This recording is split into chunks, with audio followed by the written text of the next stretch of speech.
Hey guys, how's it going? Welcome to my studio. This is Paint with Lovejoy. Thanks so much for joining me. If this is your first time here, please subscribe to the channel and check out the other videos. And if you're here for a second, third, or fourth time, thank you so much for coming back and getting creative. Today's video is perfect for my first time painters. For those of you that have never picked up a brush, never tried painting, or just even a little scared to try painting at home. In these videos, we'll go over exactly what you need to do step by step. So this is a perfect video for you. What you're going to see in the description box below, there is a link to a supply kit. And in that supply kit is everything that you need for this particular video. So check that out, grab what you need, and then come back to the video. After you've completed this video, check out my other beginner painters and even advanced beginner painters on this channel. And then when you're ready to kind of take your skills to the next level, check out my online school, paintwithlovejoy.com. And you'll see a lot of intermediate classes as well as my advanced, my beginner class, Paint Your Pet. And we're just going to take the skills that you learn here and build upon them. So when you're ready for your next level, check out my online school. With this particular video, if you feel like switching out colors, go right ahead and do that. I do encourage that you trust your instincts while you are painting, and just use the video as kind of a base guideline, but deviate from it if you feel compelled to do that. So let's go ahead, get everything together, and let's get started painting.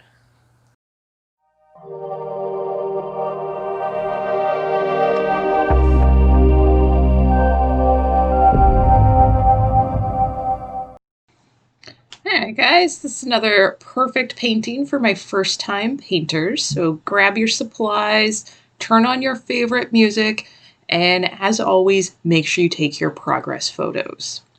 Now we are going to start with that large flat brush, and we're going to be kind of doing basically kind of an abstract background. So we're going to start with light yellow, and that is white and yellow.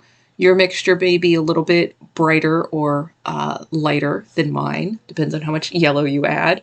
And we're going to go maybe about 4 or 5 inches from the bottom, kind of create a line all the way across. It does not have to be perfect. We're just kind of using this as our base point. And then we're going to be filling kind of this abstract shape above and below this line. So try using your brush in a few different manners. Use the full width, use it sideways, maybe make X marks. And when you reach the edges of your canvas, if you're on a stretched canvas, I recommend that you bring that color around the sides. That way it looks really nice when you hang it on the wall. So now we're going to move into light pink, and a little bit of red goes a long way to make the pink. And I am mixing it right on top of the light yellow I was using. And this will give it maybe a slight orange color, but it kind of helps unify all of our colors by just kind of building on top of the pile you were just using. Now, if you have to mix your light shade of pink or your yellow or any of your other colors today, don't stress about getting the exact same shade every time that you mix it. And now I'm moving up to a medium pink, which is just adding a little bit more red to the mixture. So I want you to go 1 or 2 shades just a little bit darker than you were using. Even if it does not match what you see on the video, just go a little darker than what you had on your plate. And now same thing, we're going to make a light purple, and I'm mixing it right on top of the light pink and adding more white. And we're going to kind of fill that towards the top of the canvas. And if you've noticed that I am overlapping my prior colors when I introduce a new color. And with light pressure, when you go over the top of those, it kind of creates a new in-between color for those two. And this is called wet on wet blending. And it's a nice way that we can kind of get our gradations and our transition colors in there. Now, if you are using student grade paint, I generally recommend that you apply your paint a little bit thicker. That way you can do that blending with ease, because sometimes some of the cheaper paint does dry rather fast. So apply it a little bit thicker. And you saw where we went with a little bit darker purple in that top corner. I do recommend that you pause your video, take your progress photo, clean your brush really good, and we're going to move into light blue. So I've got a new pile of white on the plate, And again, a tiny amount of blue is going to go a long way. And as you watch me apply it, you'll notice that a few times when I apply it, it's not mixed thoroughly on my brush. So some places will be a little lighter, some places will be a little bit darker.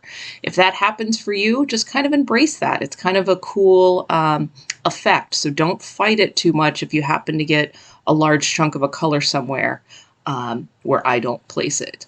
And we are, with light pressure, going over a little bit of that light pink, but allowing some of it to kind of shine through. And you may get a little hint of a purplish color as your blue and your pink maybe mix.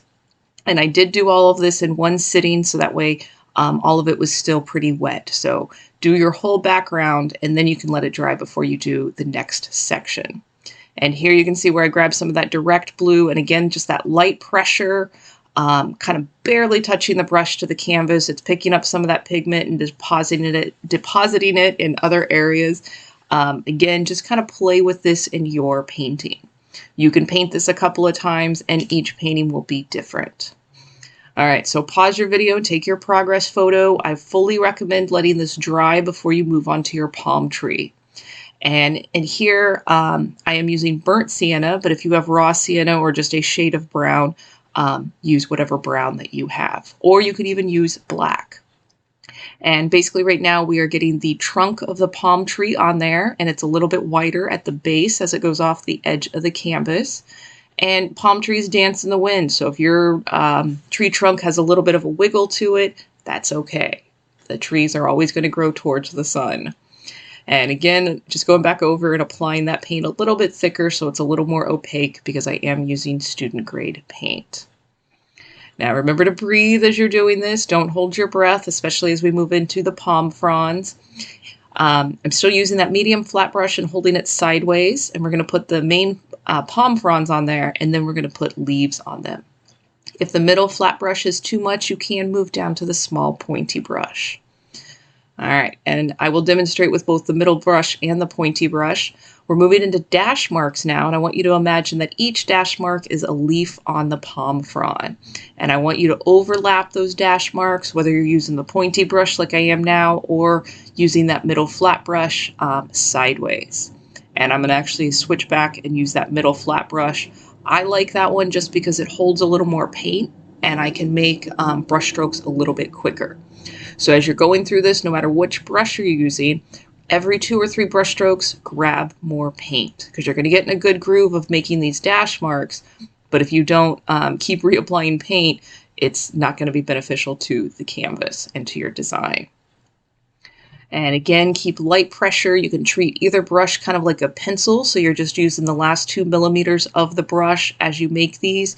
And for my first time painters, this process gets easier and easier with more practice. So if you don't like your painting, please don't let that stop you from painting again. You could paint the palm tree a second time and you'll notice where your skills improve and where you're a little more comfortable. All right, so now we're going to grab some yellow, just some highlights in here.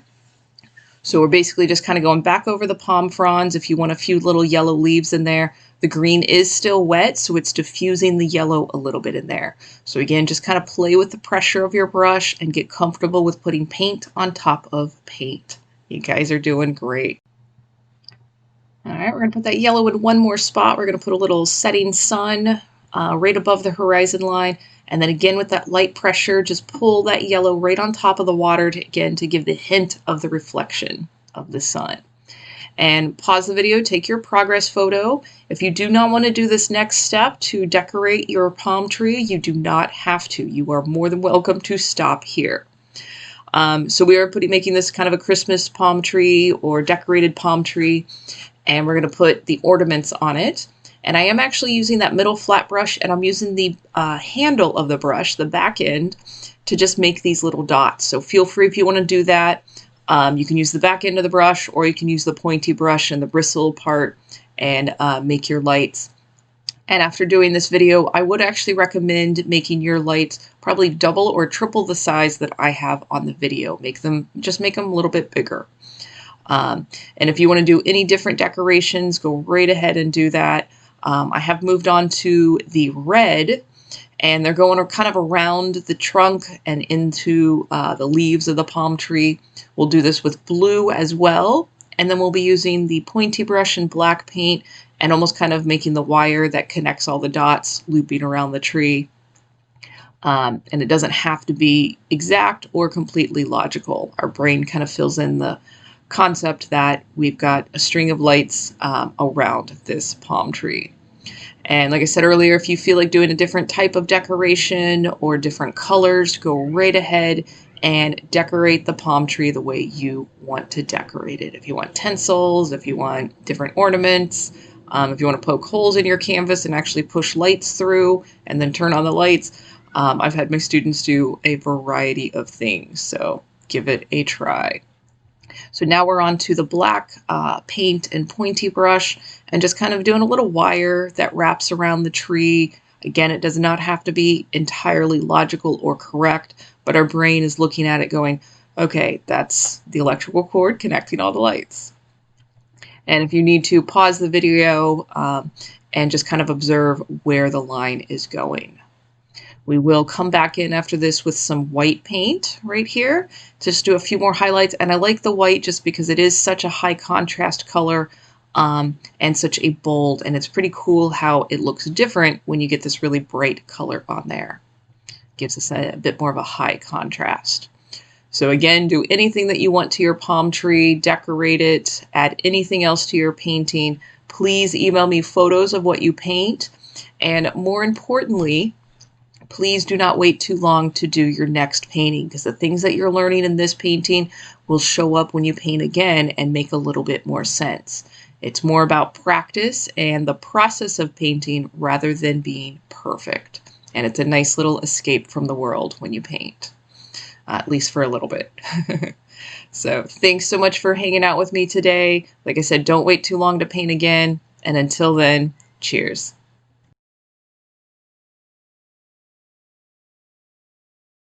Hey guys, I hope you enjoyed the process of painting, and I hope you liked how your paintings turned out. I'm really proud of you for painting at home. As you're uploading your pictures to social media, please tag me at or hashtag paintwithlovejoy, or email me your pictures, paintwithlovejoy@gmail.com. I really enjoy seeing those. I try to post them on social media and encourage other beginners and first-time painters to try painting. So please share this with your community and keep getting creative.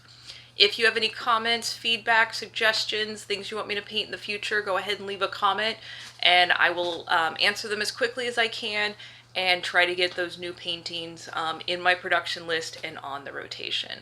So thanks again for taking time out of your day to get creative with me. Don't wait too long to do your next one. And until then, cheers.